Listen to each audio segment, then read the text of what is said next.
aliens, strangers. Peter uses those two words because aliens feel like we're strangers in our own neighborhood, in our own schools, sometimes even in our own extended families, if we are among the first to be aliens in our family.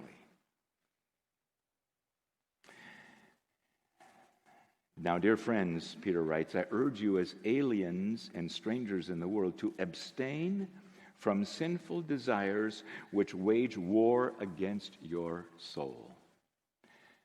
Aliens understand that when you step away from living as a pagan in this world, or you've been living for yourself, and you allow God to do this transforming work in you and turn you into an alien, and you become a follower of Jesus Christ, life gets more difficult.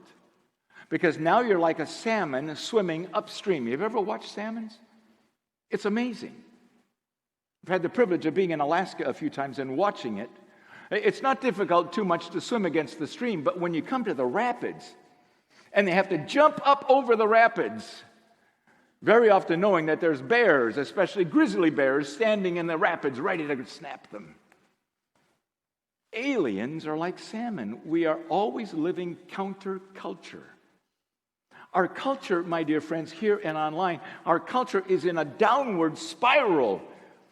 Fill up a bathtub and then take out the plug and watch it. That's what's happening in America. It's going down the drain.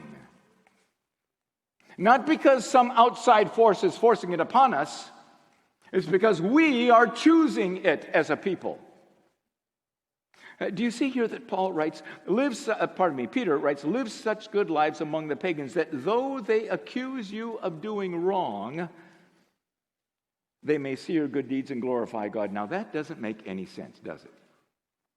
The darkness calling the light wrong, the good calling the evil, the evil calling the good wrong. Could that really be? Here's how it happens. When at a point in time everybody agrees that's wrong and we are not going to do it. When along the way someone or some group of folks, it's not all that bad. And then not all that bad becomes, let's be tolerant of those who want to do that.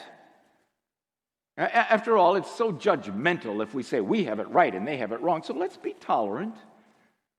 And then these who are saying, I expect you to be more than tolerant, I expect you to be accepting. And then it moves to, not only do I expect you to be accepting, I expect you to applaud my uniqueness. And then it moves, now we are demanding you to recognize that we are right and you are wrong. Do I have my head in the sand, or is that the way it's really happening? Now listen to it again.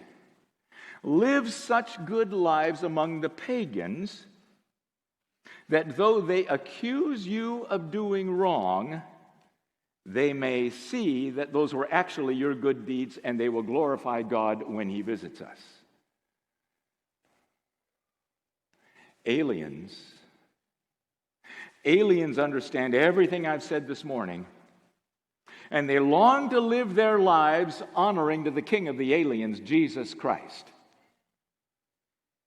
And they are continually asking, Jesus, by the power of your Holy Spirit, empower me to live as a God-honoring alien in a world full of pagans, where I feel as though I'm continually being put down, persecuted, made fun of. Do you think Jesus understands the power of social media? And how hurtful it is, especially to some of our young people, when those who they thought were their friends are just blasting them on Facebook and other social media. Do you think Jesus understands how much that hurts? Do you think Jesus understands when what used to be friends are saying, I just can't be with you anymore. You are just too weird. Do you think Jesus understands rejection and abandonment? Alien Dave prayed a few moments ago for collegians. My friends, do you understand the battlefield, the D-Day type battlefield of what the first 3 weeks of college life is all about?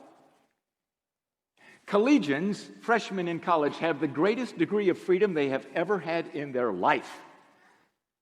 Parents are no longer there to watch over their shoulder. Pastor, Sunday school teacher, mentors aren't there. They're in a new environment. You remember what it feels like to be in a new environment? They feel all alone. But all around them is every conceivable campus club, fraternity, sorority saying, come join us. We'll be your family. We'll love you. It's going to be wonderful. We do some really fun, cool things. And many do. But in that unlimited degree of freedom and loneliness and the appeal to come and be a part of us, there is a profound spiritual battle raging, especially if these young people are aliens. Because the dark kingdom wants to ensnare them and draw them deeply into the darkness. Do you know there are some fraternities across our country where the young men will be particularly applauded and elevated in their fraternity if they help a young freshman girl lose her virginity in the first 3 weeks? A battle for the souls of our young people. That's why we prayed for them this morning. Live such good lives among the pagans that though they accuse you of doing wrong, they may see your good deeds and glorify God in the day that he visits us. Oh my. Alien.